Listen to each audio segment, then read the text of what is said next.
Hello viewers, आप सभी का स्वागत है फिर से एक नए वीडियो में। और आज का वीडियो चेक शिप्स का पार्ट 2 है, जिसमें मैं आपको कोड को एक्सप्लेन करूंगा। पार्ट 1 में जैसा कि मैंने बताया है कि चेक शिप्स का इस्तेमाल करके मैंने किस तरह से ऑटोमेटिक इनवॉइस जनरेट किया है। आज मैं उसके पीछे के बिहाइंड का जो वीबीए कोडिंग है मैं आज एक्सप्लेन करूँगा।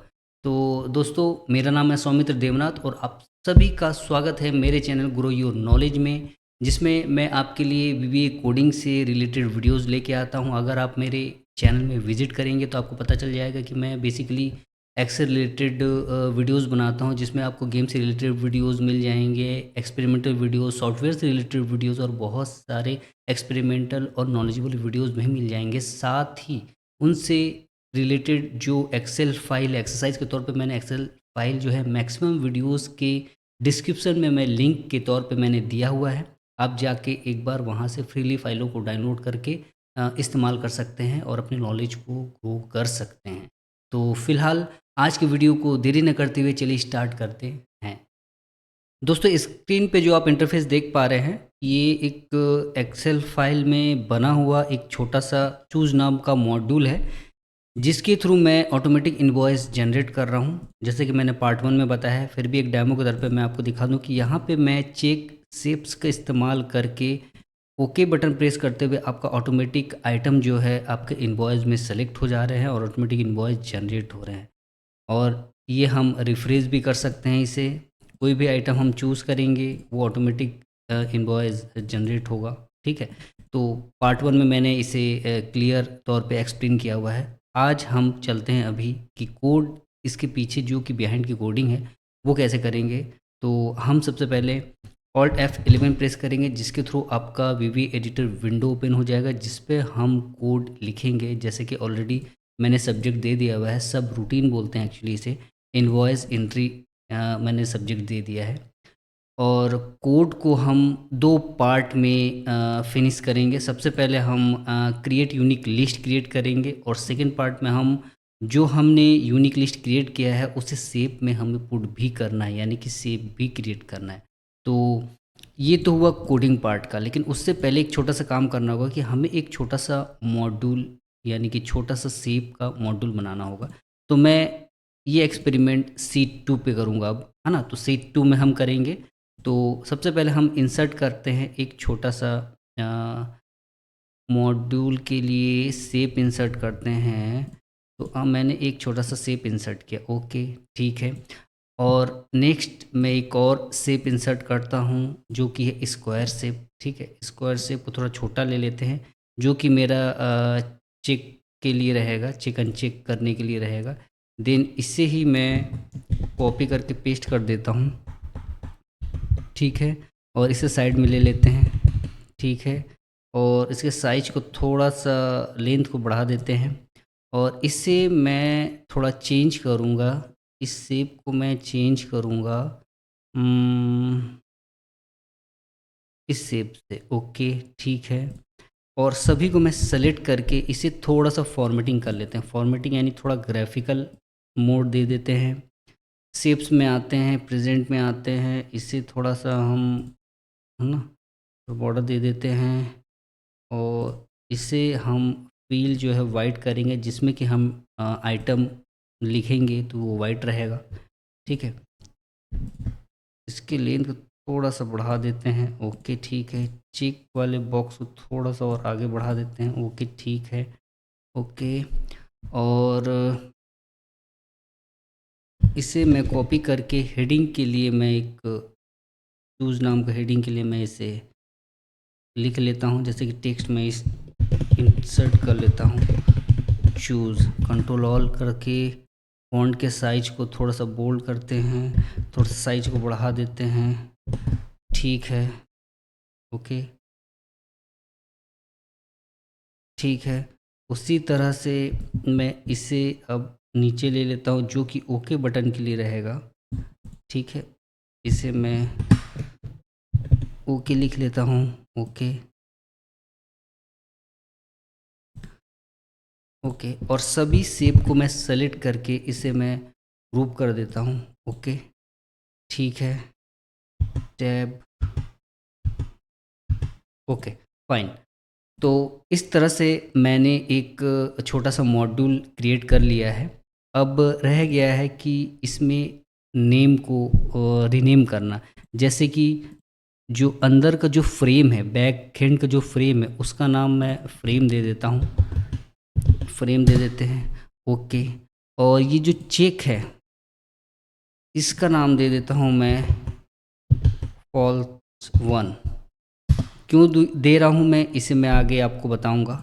इसका नाम हम दे देते हैं टेक्स्ट बॉक्स वन, ठीक है। और बटन का नाम दे देते हैं, नीचे जो ओके बटन है इसका नाम सीधे सीधे मैं दे देता हूँ ओके, ठीक है। तो इस तरह से हमारा एक छोटा सा मॉड्यूल क्रिएट हमने कर लिया है शेप के थ्रू, ठीक है। अब इस शेप का इस्तेमाल हम करेंगे इस सीट। अब दोस्तों टेक्स्ट बॉक्स में हम डेटा पुट करेंगे, तो उसकी भी फॉर्मेटिंग कर लेते हैं। ब्लैक कलर में रहेगा फॉन्ट, और एरियल ब्लैक कर लेते हैं, ठीक है। और चेक अनचेक के लिए जो हम सिंबल का इस्तेमाल करेंगे, तो इसके लिए हम इंसर्ट में जाकर सिंबल सीट पे एक बार पुट कर लेंगे। जैसा आप देख पा रहे हैं कि सीट में मैंने एक सेल पे मैंने सिंबल ले लिया है, यानी कि आप ऊपर देख पा रहे हैं फॉर्मूला बार में इसका जो कोड है यू, लगभग यू जैसा दिख रहा है ना। तो इसे हम पुट कर देंगे इस पे चेक पे। कंट्रोल भी करते हैं, लेकिन नहीं, ये एक्चुअली फ़ॉन्ट को हमें चेंज करना होगा, यानी कि इसे हम देना होगा विंग्स। विंग्स, ये फ़ॉन्ट एक्चुअली विंग्स है, और इसके फ़ॉन्ट को साइज को थोड़ा सा बढ़ाना होगा। फ़ॉन्ट के साइज को मैंने बढ़ा दिया, ठीक है। सेंटर होगा, सेंटर होगा, ओके, ये भी ठीक है, ओके, ठीक है। आप देख पा रहे हैं जो सेल पे मैंने चेक का जो साइन दिख रहा है, इसका आप फॉर्मूला बार में जो आप देख पा रहे हैं कोड लगभग यू जैसा दिख रहा है ना। तो इस कोड का ही इस्तेमाल हम कोड में करेंगे। कैसे करेंगे मैं बताऊंगा।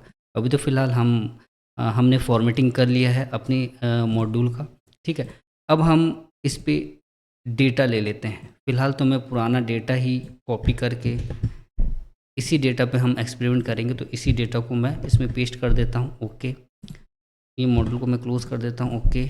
जो हमारे जो नया मॉड्यूल अब बन रहा है, इस पे हम अब कोडिंग करेंगे, ठीक है। इसके बेस पे अब हम कोडिंग करेंगे। तो कोड के लिए जैसे मैंने ऑलरेडी व्यू विंडो ओपन कर लिया था, इसे थोड़ा सा सेट कर लेते हैं। अब हम इस पे कोडिंग करना चालू करेंगे, ठीक है। तो सबसे पहले हमें क्या करना होगा, क्रिएट यूनिक आइटम लिस्ट। जाहिर सी बात है, create unique item list generate करने के लिए सबसे अच्छा जो ऑब्जेक्ट है वो है कलेक्शन। कलेक्शन के बारे में डिटेल्स में अगर जानना हो आपको, तो मेरा प्रीवियस का वीडियो है ट्रैकर का पार्ट 2, जिस पे मैंने एक्सप्लेन किया हुआ है कि कलेक्शन का क्या काम करता है और किस तरह से हम उसका कोड लिखेंगे और किस तरह से वर्क करेगा।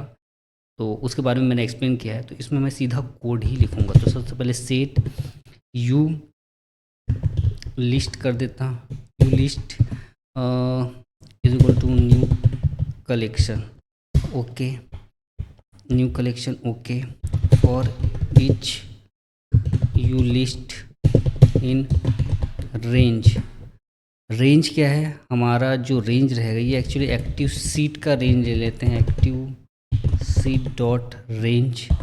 रेंज कहाँ से रहेगा, रेंज आइटम लिस्ट को जनरेट करने के लिए हमारा जो रेंज रहेगा, हमारा आइटम किस में है, बी वाले कॉलम में है। तो यानी कि बी 3 से लेकर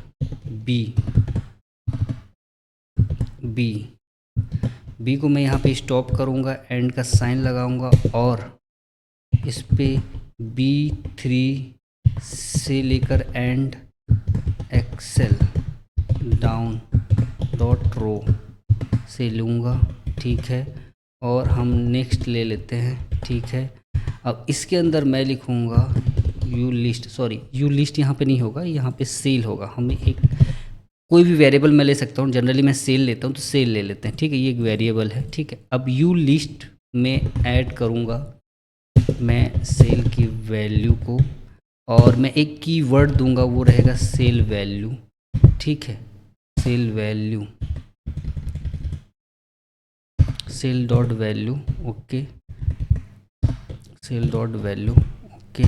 ठीक है, तो ये पूरा आपका जो कोड है एक यूनिक लिस्ट बना के देगा। ये आपका कीवर्ड है, इस कीवर्ड के थ्रू आपका पर्टिकुलर डुप्लीकेसी को रिमूव करते हुए सिंगल सिंगल डेटा को, आइटम लिस्ट को वो ऐड करता जाएगा यू लिस्ट नाम के वेरिएबल पे। ओके, ठीक है। लेकिन इसमें एरर आएगा, तो एरर आएगा तो on error, error resume next का इस्तेमाल करेंगे, रेज्यूम नेक्स्ट का इस्तेमाल करेंगे। और एक और अगर एरर आया तो गो टू जीरो भी करना पड़ेगा हमें। ठीक है, इसके थ्रू आपका पूरी तरह से एरर भी जीरो हो जाएगा। ओके, ठीक है। अब हम आगे बढ़ते हैं। ये पूरा कोड आपका यूनिक लिस्ट क्रिएट करके देगा। ठीक है, यूनिक लिस्ट कैसे क्रिएट करेगा, डिटेल्स मैंने बताया कि आपको ट्रैकर नाम के पार्ट 2 में मैंने इसका डिटेल्स एक्सप्लेनेशन दिया, उसमें जाके एक बार देख लीजिएगा। हम इस वीडियो में आगे बढ़ते हैं। ठीक है, यूनिक लिस्ट क्रिएट हो गया। देन उसके बाद अब इन यूनिक लिस्ट जो क्रिएट हुआ है इसे हमें शेप में पुट भी करना है। यानी कि अब हमारा मॉड्यूल जो हमने छोटा सा बनाया हुआ है, इस मॉड्यूल पे अब हम काम करेंगे। यानी कि टेक्स्ट बॉक्स जो मैंने नाम यहाँ रिनेम किया हुआ है टेक्स्ट बॉक्स, तो इस टेक्स्ट बॉक्सेस को हमें इंक्रीज भी करना है, प्लस आपका उसमें आइटम को भी पुट करना है। अब दोस्तों जो आइटम लिस्ट है उसे हमें अब शेप में पुट भी करना है। तो आइडिया ये है कि जो शेप मैंने बनाया है, इस ग्रुप को जो मैंने बनाया है, इसमें आप देख पा रहे हैं कि एक है आपका चेक शेप है और दूसरा है टेक्स्ट बॉक्स है। ठीक है, तो लॉजिक में ये लगाऊंगा कि जितने भी आइटम लिस्ट है जो कि यूनिक लिस्ट बनेगा, जो कि यूनिक लिस्ट बनेगा, उतने आइटम के अकॉर्डिंगली आपका चेक शेप और टेक्स्ट बॉक्स भी रिपीट होंगे, यानी कि कॉपी होते जाएंगे। और टेक्स्ट बॉक्सेस में अपना कॉपी होते साथ ही अपना जो आइटम है नेम वो भी पुट होता जाएगा। यानी कि मैं इस बॉक्स का मैं डुप्लीकेट बनाते जाऊंगा। ठीक है, तो वो कैसे करूंगा उसे अब आप देखिए। तो मैं active sheet dot shapes, okay, active sheet dot shapes, shapes क्या है, आपका जो ग्रुप का नाम क्या मैंने दिया हुआ है, चूज़ दिया हुआ है। ओके, तो ये जो है choose, okay, dot group items. Group item क्या है दोस्तों, इसे थोड़ा सा समझिएगा। ग्रुप आइटम क्या है, ये पूरा एक ग्रुप है, यानी कि ग्रुप आपका कई आइटम से मिल के बना हुआ है। यानी कि मैं अब इसमें टैब जब मैंने प्रेस किया तो आप ध्यान देंगे कि आपका जो फ्रेम है वो सिलेक्ट हुआ, ये आपका पहला ग्रुप का आइटम है, ग्रुप आइटम 1 है। देन मैं टैब प्रेस किया तो ग्रुप आइटम 2 है। ग्रुप आइटम 2 क्या है, आपका जो आपका चेक शेप है वो आपका ग्रुप आइटम 2 है। फिर से मैंने टैब प्रेस किया तो ग्रुप आइटम 3 आपका क्या है, टेक्स्ट बॉक्स है। ग्रुप आइटम 4 आपका चूज़ हेडिंग है। ग्रुप आइटम 4 आपका ओके है, ओके बटन है। ठीक है, तो इस तरह से आपका कई सारे ग्रुप आइटम से मिलके एक ग्रुप बना हुआ है। ठीक है, तो मेरा टारगेट क्या है कि जो चेक शेप है जो कि आपका 1 और 2 नंबर का ग्रुप आइटम है, 2 और 3 नंबर का ग्रुप आइटम क्या है, अपना टेक्स्ट बॉक्स है। तो हम मुझे मतलब ग्रुप आइटम 2 और ग्रुप आइटम 3 से है। यानी कि अब मैं जो लिखूंगा ग्रुप आइटम 2 जो कि आपका शेप है, ध्यान दीजिएगा शेप है, इस ग्रुप में शेप है आपका ग्रुप आइटम 2 का जो डेटा है, डेटा यानी कि जो आपका text frame dot characters dot text equal to, ध्यान दीजिएगा मैंने क्या लिखा है, टेक्स्ट फ्रेम, यानी कि जो ये आप टिक का जो साइन आप देख पा रहे हैं ये एक्चुअली शेप के फ्रेम में दिया हुआ है। और उसी तरह से टेक्स्ट बॉक्स में जो डेटा आप देख पा रहे हैं ये शेप के फ्रेम में लिखा हुआ है। ठीक है, तो इसलिए हमें इस टेक्स्ट के फ्रेम में डेटा को क्लियर करना होगा। यानी कि जो चेक दिख रहा है मुझे इसे क्लियर करना होगा सबसे पहले, जब ये लूप में प्रोसेस करेगा तब। ठीक है, देन उससे पहले मुझे इस ग्रुप का जो नाम है, इस ग्रुप का जो नाम है, टू का जो नाम है, उसे मुझे फॉल्स, जो कि मैंने फॉल्स वन लिखना है। यानी कि अब मैंने जैसे सेलेक्ट किया है चेक बॉक्स से चेक शेप को, तो आप ध्यान दीजिएगा मैंने बाय डिफ़ॉल्ट इसमें फॉल्स वन मैंने लिख दिया है। ये क्या है, ट्रू और फॉल्स के बेस पे इसका नाम चेंज होता रहेगा। तो यानी कि जब भी ये स्टार्टिंग करेगा प्रोसेस, तो सबसे पहले इसका नाम फॉल्स हो जाएगा, ठीक है, फॉल्स वन हो जाएगा, ठीक है। अभी सबसे पहले मैं इसकी एक सीक्वेंसली मैं एक नंबर में जनरेट करना चाह रहा हूँ। जब भी ये कॉपी हो तो ये आपका इंक्रीजिंग ऑर्डर में नंबर के साथ ही नाम क्रिएट हो इसका, ठीक है। तो उसके लिए मैं एक सीक्वेंस क्रिएट करने की कोशिश कर रहा हूँ। तो यानी सबसे पहले शेप्स का नाम क्या रहेगा, सीरियल वन रहेगा। सीरियल वन में आपका चेक शेप का नाम जो भी रहेगा आपका फॉल्स वन रहेगा, और टेक्स्ट बॉक्स का नाम वन रहेगा। जब ये सेकेंड टाइम भी कॉपी करेगा तो वो टेक्स्ट बॉक्स टू हो जाएगा और शेप आपका टू नंबर टू हो जाएगा, ठीक है। तो इस तरह से मैं नाम को रीनेम करता जाऊँगा और एक यूनिक नेम में क्रिएट करते जाऊँगा सबके लिए, ठीक है। तो अभी मैंने सबसे पहले शेप का नाम मैंने फॉल्स वन कर दिया और उसके टेक्स्ट फ्रेम में डेटा जो है मैं क्लियर कर देता हूँ। अब बारी है टेक्स्ट बॉक्स का। तो टेक्स्ट बॉक्स जाहिर सी बात है आपका ग्रुप आइटम 3 है, लेकिन मैं इसमें ग्रुप के बेस पे टारगेट ना करके मैं डायरेक्ट इस पे टेक्स्ट बॉक्स वन लिख देता हूँ। ध्यान दीजिएगा टेक्स्ट बॉक्स वन है, क्योंकि इसका नाम मेरा डायरेक्ट टेक्स्ट बॉक्स वन लिखा है, तो टेक्स्ट बॉक्स वन मैं डायरेक्ट लिख सकता हूँ इसमें, क्योंकि इसका नाम चेंज सिर्फ न्यूमेरिक ही चेंज होगा, नाम चेंज नहीं होगा इसका, है ना। डिलीट होगा, नाम चेंज नहीं होगा, सिर्फ हमारा शेप जो है इसका नाम चेंज होगा ट्रू एंड फॉल्स के बेस पे। इसलिए मैंने इसे टारगेट किया है ग्रुप के बेस में, और टेक्स्ट बॉक्स को डायरेक्ट मैंने टेक्स्ट बॉक्स के नाम से मैंने उसे टारगेट किया। तो उसके टेक्स्ट फ्रेम का जो नाम रहेगा सबसे पहले बॉक्स में, वो रहेगा यू लिस्ट का जो सबसे पहला आइटम है, वो आइटम इसमें पुट हो जाएगा, ठीक है।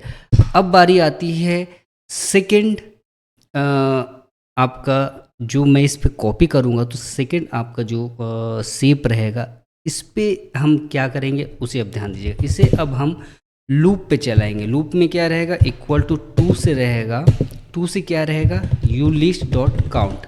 जितने भी यू लिस्ट डेटा में जितने भी आइटम है उसकी टोटल काउंटिंग तक ये लूप चलेगा, लेकिन दो से चलेगा। ध्यान दीजिएगा, तो क्योंकि सबसे पहले वाले फ्रेम का हमने नाम और प्लस उसका डेटा हमने चेंज कर दिया, तो इसलिए अब बाकी जो सेकेंड फ्रेम है, सेकेंड जो शेप है, उसके साथ हम जो क्या एक्शन करेंगे वो अब ध्यान दीजिए। नेक्स्ट आई रहेगा, ठीक है।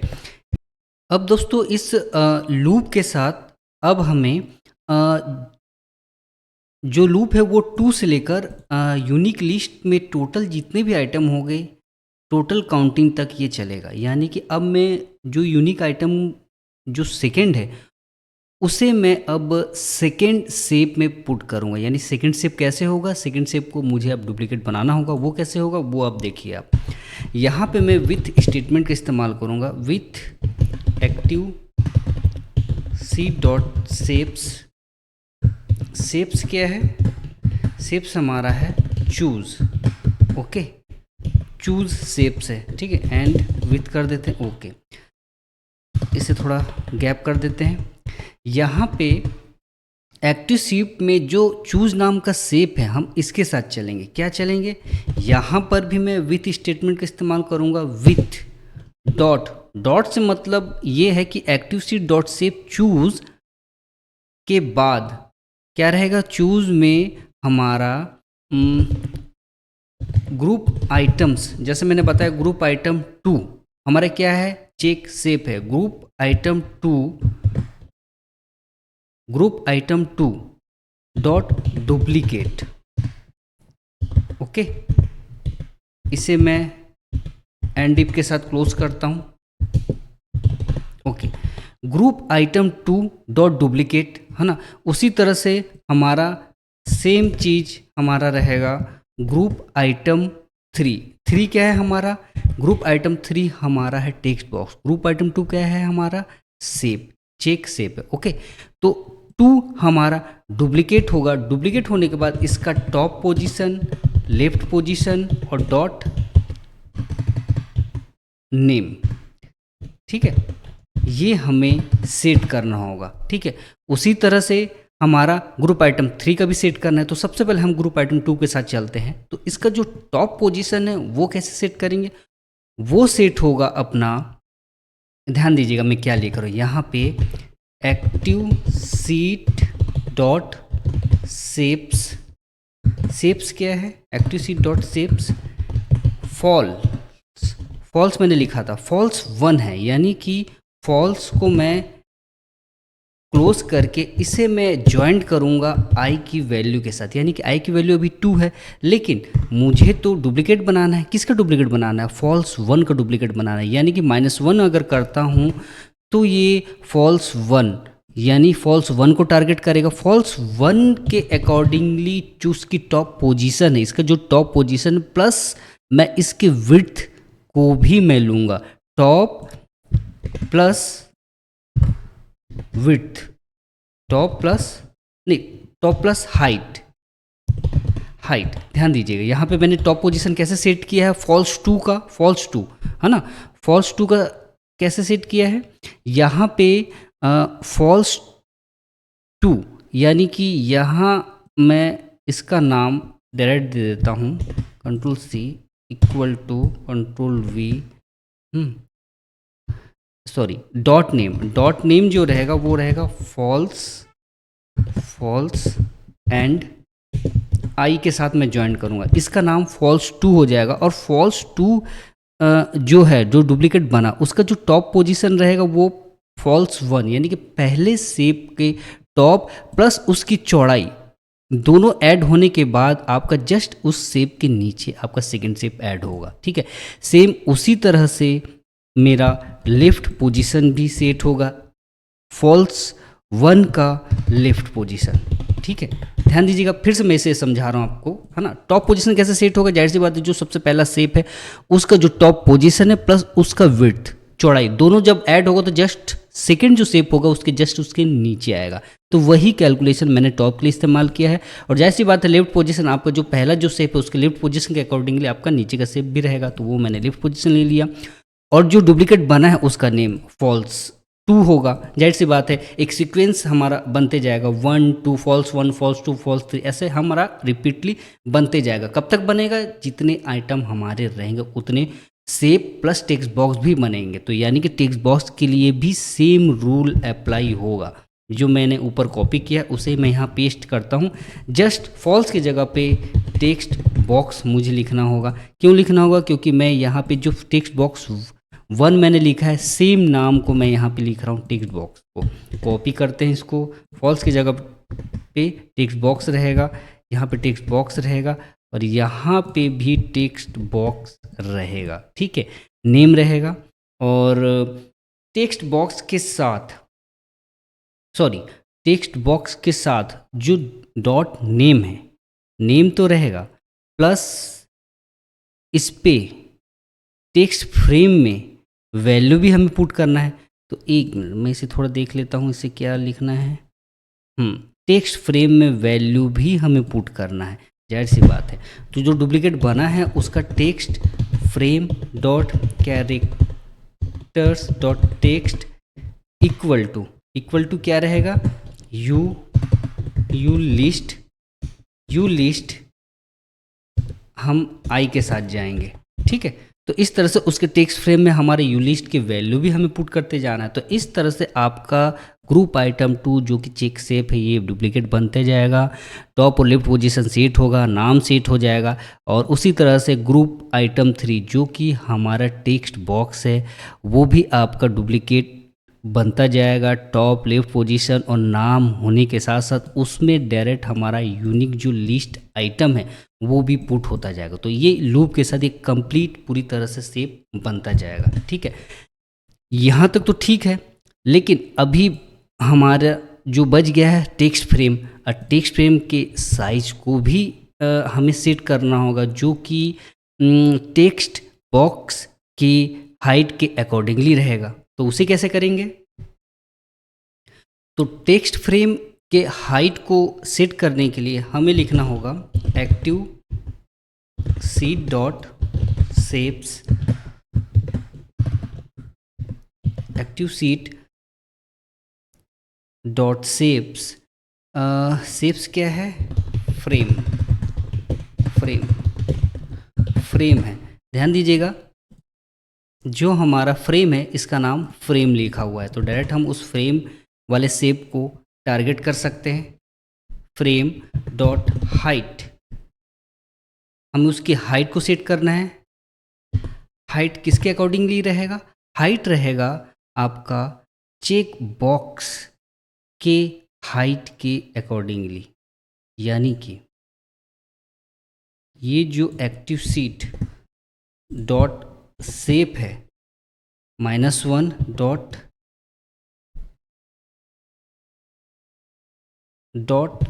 Height, height okay, dot height okay. Height तो है लेकिन मल्टीप्लाई आई, मुझे आई से कनेक्ट करना होगा, क्योंकि हाइट जो रहेगा ये सबसे लास्ट जो शेप रहेगा टेक्स्ट बॉक्स का, उसका हाइट को वो कैप्चर करेगा। लेकिन मल्टीप्लाई आई से मतलब मेरा ये है कि जितने भी बॉक्स हैं, जितने भी टेक्स्ट बॉक्स है, उस हाइट को मैं टोटल कैलकुलेट कर रहा हूँ, क्योंकि आई की वैल्यू जो सबसे लास्ट यूनिक लिस्ट बनेगा उस समय जो आई की वैल्यू रहेगी वो वैल्यू से मल्टीप्लाई होने पर हमारा टोटल जो टेक्स्ट बॉक्स की हाइट है वो हमें मिल जाएगा। उसके अकॉर्डिंगली हमारा फ्रेम की हाइट सेट होगा, ठीक है। लेकिन मार्जिन के तौर पे मैं अभी इस पे 1 ले लेता हूँ, ठीक है, ताकि एक डिस्टेंस भी बना रहे। टॉप में जितना मार्जिन है नीचे भी उतना मार्जिन लगभग बने, तो उसके अकॉर्डिंगली मैंने +1 एक और इंक्रीज़ कर दिया, ठीक है। तो ये एक बार चला के देखेंगे हम इसे। तो फ्रेम की हाइट हम डिसाइड कर लिए। अब बच गया ओके बटन, है ना। तो हमारा ओके बटन को भी किस तरह से सेट करेंगे? हमारा जो ओके बटन है उसके हाइट हमारा रहेगा, वो हमारा हाइट किसके हाइट के अकॉर्डिंगली रहेगा? फ्रेम के हाइट के अकॉर्डिंगली रहेगा। Height plus top, sorry, height plus top, height और टॉप। सबसे पहले टॉप और हाइट को कैलकुलेट करने के बाद ये सबसे लास्ट में आपका ओके बटन का पोजीशन भी सेट होगा। चलिए अब हम इसे एक बार इस कोड को टेस्ट करके देखते हैं कि हम कहाँ तक कितना हमने सही लिखा है, ठीक है। तो इसे थोड़ा सा सॉर्ट करते हैं, ओके, इसे सेव करते हैं पहले, ठीक है, ओके। तो मैं यहाँ पे एक स्टॉपेज लगाता हूँ। सबसे पहले हमारा यूनिक लिस्ट हमारा क्रिएट हो चुका है ना, स्टोर हो चुका है। यू लिस्ट में जितने भी आइटम है स्टोर हो चुके हैं, ओके। अब मैं इसे F8 प्रेस करके 1 बाय 1 स्टेप करके मैं इस कोड को चेक करूँगा, ठीक है। तो सबसे पहले क्या करेगा, उसने ग्रुप आइटम 2 का नाम फॉल्स 1 कर दिया। ऑलरेडी मैंने 1 लिखा हुआ था, फिर भी मैंने 1 कर दिया, मान लीजिए, क्योंकि लूपिंग के साथ ये फॉल्स और ट्रू में चेंज होगा, इस वजह से सबसे पहले वो उसका नाम चेंज करेगा। वैल्यू इरेज करेगा, देखिए उसका टिक जो मार्क है इरेज हो गया परफेक्टली, ओके, है ना, ग्रुप आइटम 2। और टेक्स्ट बॉक्स 1 पे जो डेटा हम पुट करना चाह रहे हैं, यू लिस्ट 1 जो कि मिल्क है, वो आपका पुट हो गया। ध्यान दीजिए आप स्क्रीन पे, ठीक है। अब बारी है लूप, हमारा सेकेंड लूप से हमारा स्टार्ट होगा टोटल नंबर ऑफ आइटम तक, ठीक है। तो सबसे पहले हमारा टारगेट है कि चूज नाम के शेप के अंदर ये कुछ इशू आ रहा है। क्या आ रहा है? एक्टिव सीट डॉट शेप्स की स्पेलिंग गलत है, सच, EES शेप्स, ओके ओके, है ना। यहाँ पे शेप्स की स्पेलिंग गलत था, तो मुझे फिर से इस प्रोसेस करना पड़ेगा। चलिए ठीक है, फिर से प्रोसेस करते हैं। शेप चूज नाम का शेप्स के अंदर में हमारा जो ग्रुप आइटम 2 है, यानी कि हमारा शेप है, उसका एक डुप्लीकेट क्रिएट होगा। ध्यान दीजिए यहाँ पे डुप्लीकेट उसने क्रिएट किया। उसका जो टॉप पोजीशन है एग्जैक्ट हमारा जो पहला जो शेप है उसके जस्ट नीचे आपका आ गया, क्योंकि पहले वाले शेप का टॉप प्लस हाइट दोनों को ऐड होने के बाद जस्ट उसके नीचे वो शेप आया। अब उसका लेफ्ट पोजीशन सेट हो गया, ओके, एक्यूरेट शेप हो गया। अब उसका नेम भी हमारा चेंज हो गया, फॉल्स 2 होना चाहिए। तो मैं इसे सेलेक्ट करके आपको दिखाता हूँ कि फॉल्स 2 हो गया। ध्यान दीजिए यहाँ पे मैंने सेलेक्ट किया, ओके, परफेक्टली वर्क किया यहाँ तक वह कोड। फिर हमारा ग्रुप आइटम 3 की बारी है, उससे डुप्लीकेट हुआ, उसका टॉप पोजीशन सेट हुआ, लेफ्ट पोजीशन सेट हुआ, टेक्स्ट बॉक्स का नाम चेंज हुआ। अब उसके कैरेक्टर का जो टेक्स्ट फ्रेम का नाम है वो आपका U list I, U list I, U list I, U list I. यहाँ पे क्या प्रॉब्लम हो गया? U list I bread text frame dot character की स्पेलिंग ही गलत लिखा हुआ था, कहाँ से आएगा? Characters, okay. अब इसे मैं F8 करता हूँ तो ध्यान दीजिएगा कि सेकेंड वाला जो शेप है वो आपका ब्रेड आ गया, ओके। इसी तरह से फिर से थर्ड, फोर्थ, है ना, आपका ये प्रोसेस होता जाएगा, है ना। मैं धीरे धीरे करके आपको दिखा रहा हूँ कि सबसे पहले वो टोटल जितने भी नंबर ऑफ आपका शेप है वो क्रिएट करता जाएगा और टेक्स्ट बॉक्स में आइटम को वो आपका डालते जाएगा, ठीक है। ये देखिए 1 तक आ गया। अब उसके बाद देखते हैं, हाँ एक और शेप है, मैंगो आ गया। नेक्स्ट आपका देखते हैं और भी है, में वाटर आ गया। नेक्स्ट देखते हैं और भी है, एक और चीकू आ गया। नेक्स्ट आपका बटर, नेक्स्ट आपका सोया, फिर नेक्स्ट आपका क्या है, मटर। अब फिनिश हो गया आपका टोटल आइटम। अब हमारे फ्रेम की बारी है उसका साइज सेट करने का। तो जैसे ही मैंने F8 प्रेस किया, अब ध्यान दीजिएगा फ्रेम का साइज भी आपका परफेक्टली टेक्स्ट बॉक्स के हाइट, टोटल जितने भी टेक्स्ट बॉक्स है उसके हाइट का कैलकुलेशन के साथ एग्जैक्ट +1 मैंने किया है। एक मार्जिन मैंने बढ़ाया है ताकि थोड़ा डिस्टेंस नीचे रहे, ठीक है। अब बारी है आपका ओके बटन का। तो ओके बटन कुछ गड़बड़ है, देखिए ओके बटन का जो हाइट है, हाइट नहीं बढ़ाना, इसका टॉप पोजीशन बढ़ाना है। सॉरी, यहाँ पे गलत हुआ है, यहाँ पे गलत हो गया है। हाइट नहीं, इसका टॉप पोजीशन हमें सेट करना है, ठीक है। इसे मैं फिर से प्रोसेस करके दिखाता हूँ एक बार, लेकिन उससे पहले पूरे शेप्स को डिलीट करना पड़ेगा। बिना शेप्स को डिलीट करने ये होगा नहीं, ठीक है। तो चलिए मैं अब आपको शेप्स को डिलीट करने का कोड बताता हूँ।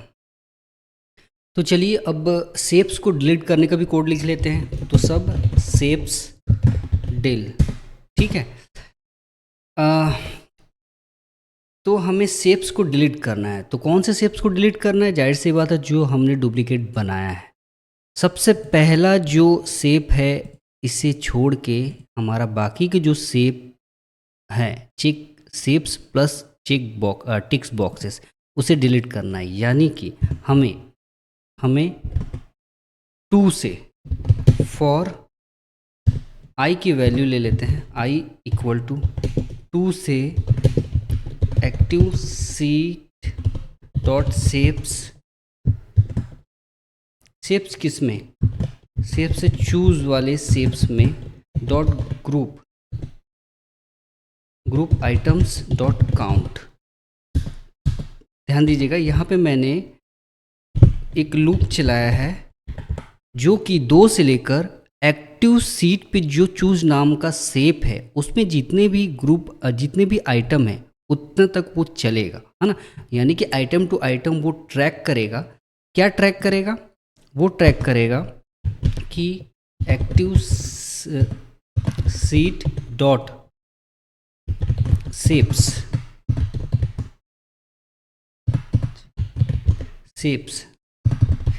एक्टिव सीट डॉट शेप्स, क्या शेप? सबसे पहला तो फॉल्स के साथ आई को मैं ज्वाइन करूँगा, है ना। फॉल्स से रिलेटेड जो भी शेप है उसे वो डिलीट करे, ठीक है। साथ ही यहाँ पे फॉल्स के साथ TRUE ट्रू भी रहेगा। यानी कि जब ये पूरी तरह से परफेक्टली बन जाएगा तब ट्रू और फॉल्स के बीच पे शेप यहाँ पे काम करेगा। तो वहाँ पे ट्रू से रिलेटेड से भी होंगे तो उसे भी डिलीट करना होगा। और साथ में टेक्स्ट बॉक्स टेक्स्ट बॉक्स को भी डिलीट करना है, लेकिन ये सभी शेप्स कब कहाँ तक डिलीट होंगे, 2 से लेकर लास्ट तक वो डिलीट होंगे, पहला छोड़ के, ठीक है, ध्यान दीजिएगा। लेकिन यहाँ पे एरर आएगा, जरूरी नहीं है कि सभी शेप्स अवेलेबल हो, है ना। तो इसके लिए ऑन एरर रिज्यूम नेक्स्ट का इस्तेमाल करना होगा, ठीक है। और उसी तरह से ऑन एरर गो टू 0 करना होगा सभी एरर्स को, ठीक है। तो इस तरह से शेप्स डिलीट होंगे। तो इसे मैं एक बार रन करता हूँ। ध्यान दीजिए, आपका सिर्फ सीरियल नंबर 1 छोड़ के बाकी जो 2 से जो भी शेप्स थे वो डिलीट हो गए, है ना। लेकिन मुझे ये ओके बटन की हाइट को फिर से सेट करना होगा, ये गड़बड़ हो गया है ना। इसे यहाँ रखते हैं अभी, है ना। और फिर से इसे मैं रन करता हूँ। इस बार चेक करते हैं कि परफेक्टली सभी शेप्स अपने परफेक्टली साइज में आते हैं कि नहीं। ये हमारा लूप चल गया, जिसमें हमारा यूनिक लिस्ट क्रिएट हो गया। फिर मैंने क्रिएट किया, जाहिर सी बात है इस बार आपका जो ओके बटन है परफेक्टली आपका सही वर्क आया, क्योंकि उस समय मैंने गलती से लिख दिया था, जो कि होना चाहिए था टॉप, ठीक है, ओके। अब हमारा जो लिस्ट है वो परफेक्टली वर्क कर रहा है। मान लीजिए मैं एक आइटम को मैं डिलीट करता हूँ, अगर मैं डिलीट करता हूँ, क्या दोबारा ये परफेक्टली वर्क करेगा? ध्यान दीजिए, आपका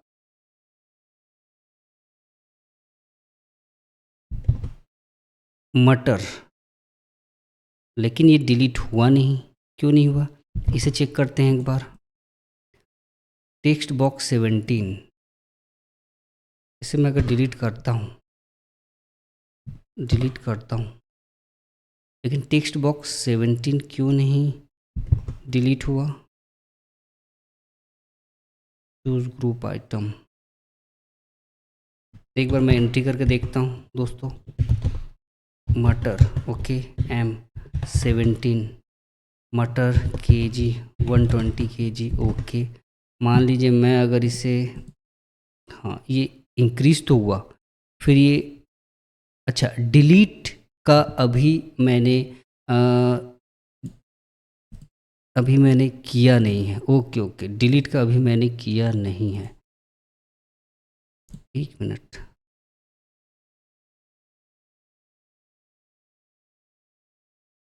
कुछ गलत लग रहा है मुझे। अब मैं डिलीट का अगर मैं रन करता हूँ, हाँ सही है, परफेक्ट तो वर्क कर रहा है, ठीक है, सही वर्क कर रहा है। अभी डिलीट का जो है वो अभी हमने अप्लाई नहीं किया है कोड में, है ना। ये सेपरेटली अलग से अभी सब में बना हुआ है, ठीक है। इसे हम बाद में ज्वाइन करेंगे, ठीक है, ओके। यहाँ तक हमारा कोड सही वर्क कर रहा है, ओके फाइन है। लेकिन अभी एक सबसे मेन चीज़ जो हमारा चेक शेप जिससे रिलेटेड या वीडियो है वो उस पर क्या कोड अप्लाई होना है, उसे अब आप देखिए। अब दोस्तों आते हैं चेक शेप्स पे, हम किस तरह से कोड अप्लाई करेंगे, ठीक है। यहाँ पे मैं कुछ कोड को मैं पेस्ट कर दे रहा हूँ डायरेक्ट। यहाँ ध्यान दीजिएगा, मैंने यहाँ पे कोड को पेस्ट किया है ना।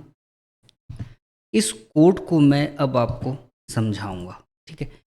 चेक शेप्स में टिक अनटिक हम किस तरह से करेंगे, यहाँ पे ध्यान दीजिएगा। जैसे ही मैं एप्लीकेशन डॉट कॉलर, यहाँ पे मैं इस वर्ड को मैं थोड़ा सा एक्सप्लेन करना चाहूँगा। एप्लीकेशन डॉट कॉलर का काम क्या है, हम जब किसी शेप को क्लिक करते हैं तो वो उस शेप को आइडेंटिफाई करता है। यानी कि हम जिस शेप को क्लिक करेंगे वो उस शेप के नेम को कैप्चर कर लेता है। तो एप्लीकेशन डॉट कॉलर के थ्रू हम उस जो टारगेटेड माउस क्लिकिंग जो शेप है उसे वो ट्रैक करता है, ठीक है। हम जिस भी शेप को हम माउस से क्लिक करेंगे वो उसका नेम को कैप्चर कर लेगा, ठीक है, वो उस नेम को कैप्चर करेगा। तो मैंने यहाँ पे क्या ट्रिक का इस्तेमाल किया है कि वो नेम को कैप्चर तो किया, उस नेम का जो पहला जो 4 लेटर, इफ़, यहाँ ध्यान दीजिएगा, लेफ्ट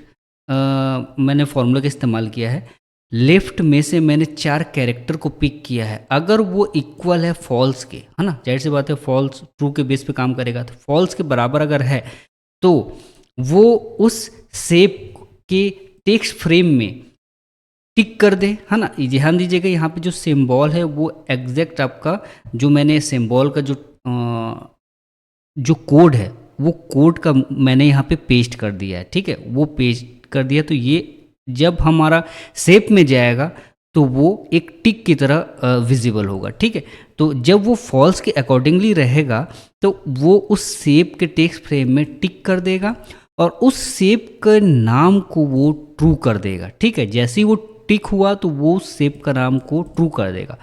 और अगर उस एप्लीकेशन डॉट कॉलर के थ्रू जो शेप है वो अगर ट्रू है, अगर शेप का नाम अगर ट्रू है तो वो उस शेप का जो टेक्स्ट फ्रेम में है जो टिक अगर होगा तो वो उसे हटा देगा, यानी कि ब्लैंक कर देगा और उसके नाम को फॉल्स कर देगा। सिर्फ ये ट्रू और फॉल्स के बेस पे इसी तरह से ये लूप की तरह काम करेगा, टिक और अनटिक की तरह, ठीक है। तो इसे मैं सबसे पहले वाले शेप में मैं मैक्रो को असाइन करूंगा दोस्तों, ठीक है। तो इस चूज प्रोडक्ट को मैं असाइन करूंगा, ठीक है। उसी तरह से मैं क्लिक ओके, जो सबसे नीचे जो क्लिक बटन देख रहे हैं, क्लिक ओके का बटन देख रहे हैं, इस पे मैं इस सब रूटीन के लूप मैक्रो को मैं असाइन कराऊंगा। तो यहाँ पे क्या काम कर रहा है इसे भी समझ लेते हैं, है ना। यहाँ पे जो एक्टिव सीट है उसके रेंज के डेटा को, उस रेंज में जो डेटा है उसको मैं क्लियर कर रहा हूँ। M9 से लेकर P, यानी कि M9 से लेकर P आपका 28 तक का डेटा को मैं पहले क्लियर कर रहा हूँ। देन उसके बाद एक लूप चला रहा हूँ। लूप क्या चला रहा हूँ मैं, एक शेप नाम का मैंने वेरिएबल लिया है जो कि चलेगा एक्टिव सीट शेप चूज नाम के अंदर जितने भी ग्रुप आइटम है उन सभी ग्रुप आइटम पे वो चलेगा। क्या चलेगा, यहाँ पे मैंने एक इफ कंडीशन का इस्तेमाल किया है।